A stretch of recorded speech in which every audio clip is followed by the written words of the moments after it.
Welcome, guys, to another episode of Doyin's Corner. Like most of you already know, my name is Doyin David, and I'm the host on this podcast. Today, we're going to be speaking about a very sensitive topic, and it's called sex addiction. In this generation, many adults struggle with addiction. It's almost impossible to find an adult that hasn't struggled with some form of addiction, be it alcohol, drugs, sex, love, or maybe even addiction to money. The same way we see, drug addicts craving for this substance-induced high, that's the same way sometimes people crave for chemicals. And this chemical, in this case, is called the hormones. And that is what leads to sex addiction.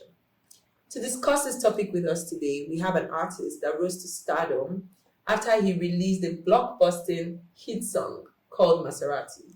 The song was so big that he actually signed a deal with the Maserati car company. So you can imagine how big that was. But with money and fame comes women, access, and power. And sometimes we let these things get to us and we don't manage it very well. It didn't take too long before he started to feed into his sexual cravings and everything went downhill from there. He's here today to discuss his struggles with sex addiction with us. He's no other person but OLAKIRA. Thank you so much for coming. It's a pleasure. Thank you. I really appreciate coming. Yeah. Thank you so much. And also, beyond you just coming, I'm happy that you are, talking about this openly. Yeah. I can imagine how, difficult it would be to, have this type of conversation, but it must take a lot of courage to be able to, have this conversation. Definitely. Just had to, come outside and express myself. Right. Yeah. Okay. So first of all, I need to ask, how are you doing in general? Yeah, I'm good. I'm very, very okay. Oh, great. Let's go. That's good. Nice to hear. So can you just give us a bit about your family background? Yeah, how did you grow up? Yeah. My family is an average family. We are not poor, we are not rich. We are just in between. Right. So and we are religious. I came from a very religious background, Christian precisely, and that's how it is. And I started from church, so I was a choir in church when I was a kid. Okay, some people say if somebody comes from a religious home, there's certain things that they can't experience, or there's certain things. I mean, this is a testament that it doesn't matter what family background you come from. Definitely, this can happen to anyone. Anyone. Yeah. So would you say, growing up, were you ever abused as a child? Were you, there's so many men that deal with molestation from maybe family members, Definitely. church, external people, did that ever happen to you? Yeah, it happens. And I feel like that part, we need to really talk about that part. Because you might not know, as a parent out there, if you are seeing this sign, you should try and, inspect it. Try and check your children and know what's up. Because I was a kid then, I think I should be around 6 years old or 7 years old. And there's one auntie like that, there's always the auntie, and she's always like, what people know about that auntie is she likes me a lot, you like this boy too much, but I can remember that she's always going to get on bed with me and just on one or two things, so yeah.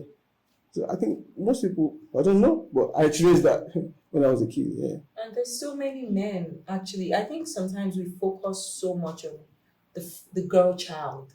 There's so many male children that go through this type of things. Of course. I'm so sorry that you went through this. Honestly, both gender, male, female. At what age? Do you remember the age? I think I should be around 6, 7 years old. I can remember that this auntie always she just, it's food though. I like food a lot. Come to my room now. Come and eat after the food. She'll start rubbing, and she wants to get on bed with me, but yeah, that's it. Did you at any point ever maybe discuss this with a family member or friends? Did you tell anybody about it? Honestly, I didn't even notice. I didn't even see it as something bad. I just saw what is going on. Maybe I don't know. Yeah. So I want to ask a very personal question. Just let me know if you're not comfortable answering the question. Oh. And I'm asking for the sake of context. I just want to say why I'm asking, because usually when men come out, or when people in general, not just men, men and women come out to say, I've dealt with sex addiction or pornography addiction and things like, it's because they're exposed to sexual behaviors way earlier on than they should have been, right? So that's why I want to ask, at what age did you lose your virginity? 21. 21? Because Oh, really? And most of my friends actually lose their virginity in way earlier, like 18 years old in secondary school. So, but me, because like I said, I was a chorister in church, and there's a vision they used to talk about when I was a kid, like I have this talent. I'm going to be a gospel artist. My glory is going to be everywhere. I can remember that time. So, and they said something like, if you had sex before marriage or got this virgin earlier, that is going to affect your talent. That's what they told them in church. Right. Like, you lose your glory, you lose your talent, you won't be able to sing again. I believe that stuff. Like, I thought it's going to happen. So when I got this virgin, and I was like, God, so I've lost my talent like this. Then I wanted to test my talent, like, let me sing. And I was able to sing. I was like, but they said I'm going to lose my talent. I thought I'm going to lose my voice or something. So I was being cautious. Like, I wasn't, like, I don't want to lose my talent. I just want to, but yeah. Wow. I mean, that's 21 is a pretty decent age. Yeah, compared to like the age that many people lose their virginities these days. There are a lot of people that lose their virginity at very like ridiculous ages. But 21 is a pretty decent age. Yeah. Right. Okay, so was there ever any point while growing up where you struggled with like pornography or anything like that? Because there's usually some form of connection between people that watch a lot of porn and people that have a very high sex drive. For me, I don't think I wasn't exposed to that because, like I said, I came from a very strong Christian family, so we are not allowed to even like socialize like that. So I wasn't even exposed to that. I can say I started getting used to that, or probably exposed to that when I was on the street already, in my mid-20s. Yeah. So at what point this battle with sex addiction, would you say it started before the fame, or would you say it started after? Before the fame. No, it's before the fame, obviously. Like, it's a gradual thing. It's just like, call it poco by poco. It's just step by step. You can't just start doing that, find something that it's a process. And it started when I was in church. Because then, those days there's no phone like that, there's no media phone like that. So music is even more valuable than now.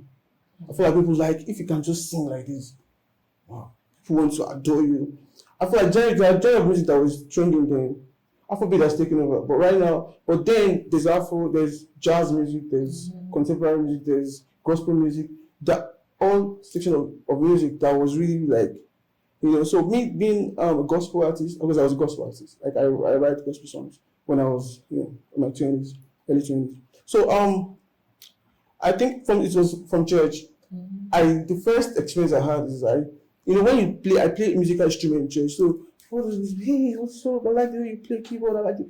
So I think one church I went to, I slept with about 5 choristers, and that's when I got to guys, like, something is wrong with you, man. Same church, 5. 5, it was crazy.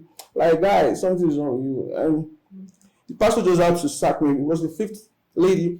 Go angry, something happened, and she went to report me, and she got to realize that I've slept with some of her friends. So they sacked me. I was like, so it started from the church. Before the fame.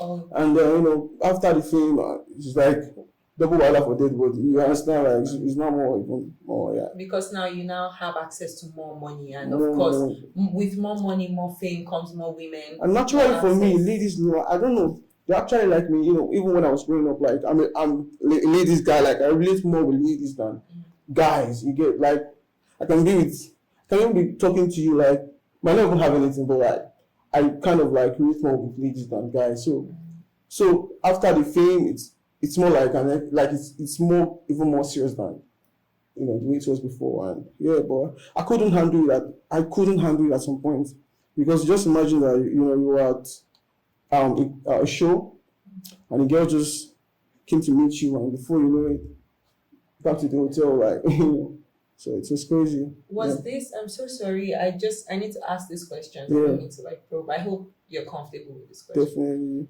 Okay. So can you tell us how many girls you were seeing in a day, or you were having sex with in a day? Was it a daily thing for you? How many girls are in a day? Like 3 or 2 or 3. In 2 to 3 in a day that time. Like it was really like an addiction. Yeah. Like 5 times in a day. I might have sex 5 times a day. With different girls? With different girls. Was probably 2 or 3. The way we feel when we're hungry, we want to eat something. Did you always feel you couldn't control yourself?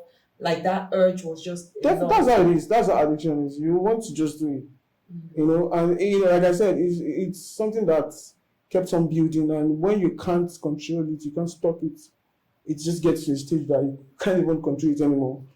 I know some of my guys might be watching this interview right now. I think sometimes, and it's more distracting, very extremely distracting, because I remember some of my friends might call me like, guy, move, come one place and we'll record song.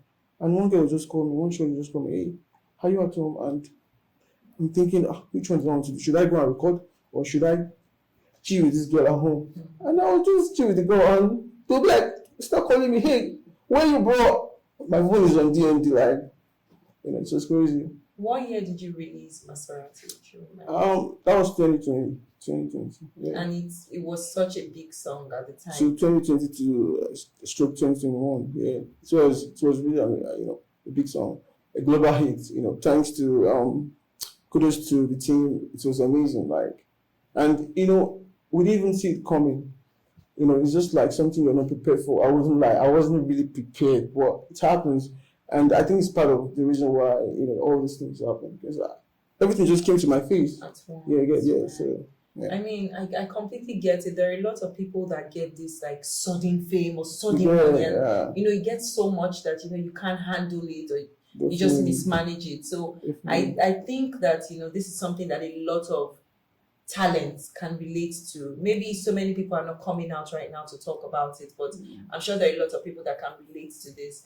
During this period, while you were struggling with the sex addiction, did you ever discuss with a friend and tell? Did you even think it was a problem at the time? Yeah, I think I learned a lot during that period.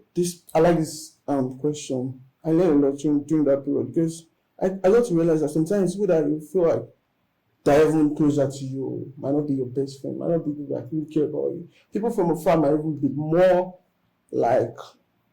positive about you than people closer to you. So I've got couples of guys around me, and when things are not working fine, I feel like you should just bro, what's going on? I feel like this is what I suspect, this is what I think you should do. How can we make this happen? How can we rectify this? So some people let me down, and that now got to a stage that I got depressed. I felt like I was left alone. I felt like I was neglected by people that I believed in, that I thought, we believe in each other.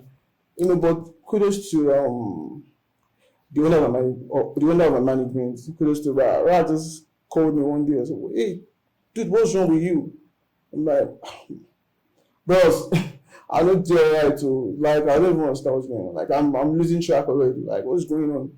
And then so he was able to book a section with a therapist in UK. So I had to travel to UK and spend some time, take a break off for sanity's sake. And I went through some process. I had to celebrate. I had to fast as well.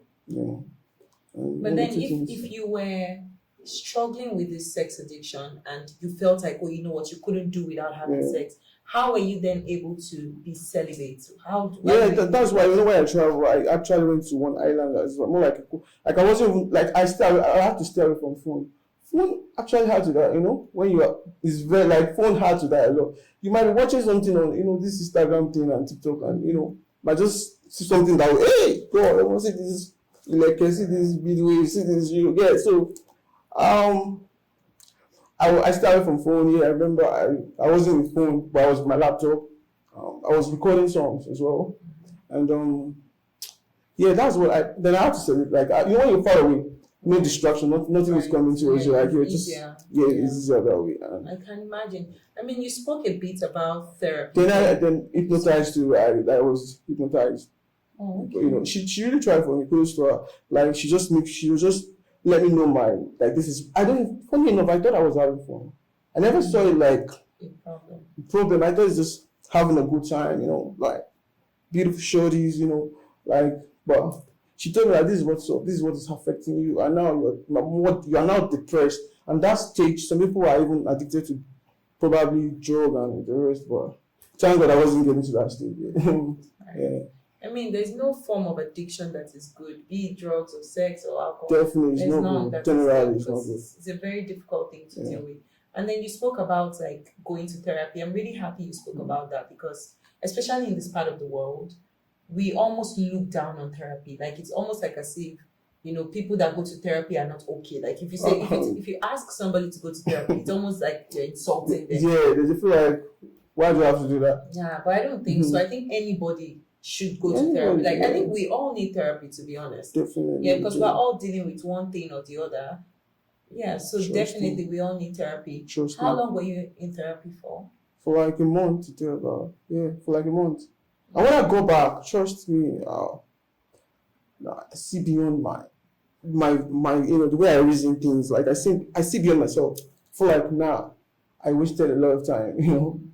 So yeah, I think if you're passing through this thing, you need to like go check yourself. Just go see a therapist. Yeah, It's very definitely. important, for real. Definitely. There's also this highlight point. I mean, the famous Mommy Gio that we all know on Instagram. That's your elder sister. Yeah. So She at is. no point, because some people, they're very religious people that would say, everything and anything can be solved by prayer. Like, if you pray about it, it's just going to go away. If you pray about it, you're not going to feel those urges anymore. Was there ever any point where you felt like, let me talk to my sister since she's an evangelist, maybe she'd pray for me? Did that ever happen at any point? No, that never happened because initially, like I said, I was supposed to be a gospel artist. I was in her church, and she's very strict. So we are like this. When I started doing all this Afrobeat, I think I started with R&B. Yeah. She was like, you have to sing gospel song, you are singing R&B. And so I couldn't really, in fact, let me just tell you a story. When I was in a church, so I was seeing one of the chorus stars, and we were having something. And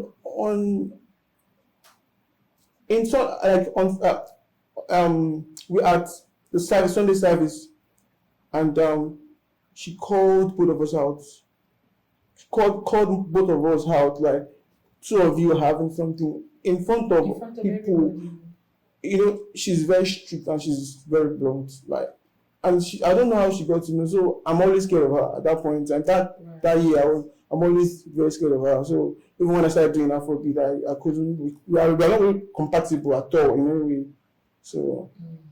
I mean, that's the reason I always say, a lot of people grow up in very strict environments that they're not able to open up to those around them. And that's the worst thing you could do to a child, right? If you create an environment where they can't open up, they can't speak to you, because there are a lot of people that are struggling. But if only they had family members or friends that, they could just open up to and just talk to, maybe they'll feel better about their situation. Or maybe they would even be able to get help, earlier and all that. Like, definitely. Yeah, so definitely, I mean, is this something that she's aware of now?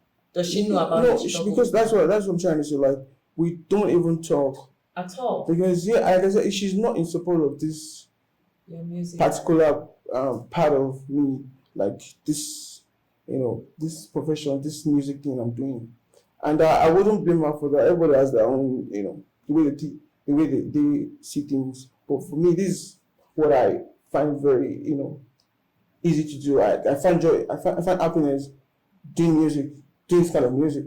So that's it. Yeah. I mean, at the end of the day, we should all follow our dreams. That's the most important thing. So this sex addiction, you mentioned that it affected your personal life and your work life. it does. So how did it affect your personal life? And were you even able to have a relationship at the time? Because I imagine that no girl would just allow their boyfriend to sleep with like 1 billion girls. Definitely. Did you have a relationship at the time? Yeah, but we broke up, and that's the reason. Because of that, we had to. And you couldn't have maybe been, having this intercourse with her multiple times. Did it have to be multiple? These are things women? that we, I tried to, I practiced this. I thought it's gonna work for me, but it never work at all because like I said, going out for shows and a lot of places and you see ladies and everybody's just all over you and I couldn't control myself. And she had to leave and I understand like she has tried. So that's what happened. And that must be very even expensive because I don't think it's that cheap to just find a woman and sleep with her. I feel like mine is different. I think fame and money doesn't have to me. I don't think it's really hard to it because it's just a plus. It's not really like. So these girls that you were seeing, were not. It's just like because it's just a vibe. Like we just like each other. Mostly, not just. It's just a vibe. Like it's not something like we are not transacting any business. Right. You get so it's just like I like it. Something about me. I like writing love songs. Like there's a zone you can find. I find myself like I'll write love songs. I'll play keyboard and just sing for you and women they like to be loved like so that's how it happens like before you know it you're already like having a good time. So yeah, I'm a lover but let me just say that. That's a good thing. It's a good thing. So how long ago was this? Like how long ago were you struggling with this addiction? Is it a recent thing or is it? No, it's not a recent thing. It's been a while. It's been a few months. Like so, you're out of it now. Definitely 100. Like thank God for that. Thank God for that. Like yeah. And how do you feel? Do you feel like you're in a much better headspace? You can think better. You can do things better. Yeah, I think God really loves me because everything just changed. After the whole my trip, when I got back, everything just changed. Even aside from the sex part. People around me, I like positive energy. As a creative person, you have to surround yourself with people that are really like positive energy around you. So people around me now, people just came from nowhere. Like people I wasn't even expecting. So like it makes everything easy. Like even if I'm even sleeping, hey guy, wake up. Let's record this song. Like we're ready to work. So people around me are positive people. So yeah, it was very easy. So yeah. So are you back in the studio now? Are you ready to give us a hit song soon? Should we be expecting? We're ready. I've got 2 songs I'm dropping on the 30th. Great. Ileke. Yeah, this month. Oh, nice. 30 and Ileke and Kisses. Like the Ileke is like, waist bead. Seems like you have something. I know you want to talk, don't talk about that. I shouldn't talk about it. Because you mentioned waist beads like 3 times. If you're not comfortable talking about that, it's not. It's just like I said. When you write most songs, people write is what they're passing through, things they say around them. So I really, it's a turn on for me though when I see beats, like waist beats. That's great. Obviously, you're writing a song about it. I'm sure it must be a turn on for you. Okay, I'm really happy you're back in the studio now. You're ready to give us something, banging, something great. 100. That's nice. You are going to dance. You put on your dancing shoes on, Oh, you can't wait. Like you guys said, he's releasing a banger for us on the 30th of June 2023. So, let's watch this space. The first Kisses is produced by me. Oh, yes. So you're not just the artist, I'm you're not also just the an artist. Yeah, I do most of my music myself from the scratch. Like that's something about it. When you get that inspiration, you just go in the studio and you start creating the music from the scratch. So yeah. I feel like there's so many young people that either have been in the situation that you've been in or are currently in the situation that you were in, right? Yeah.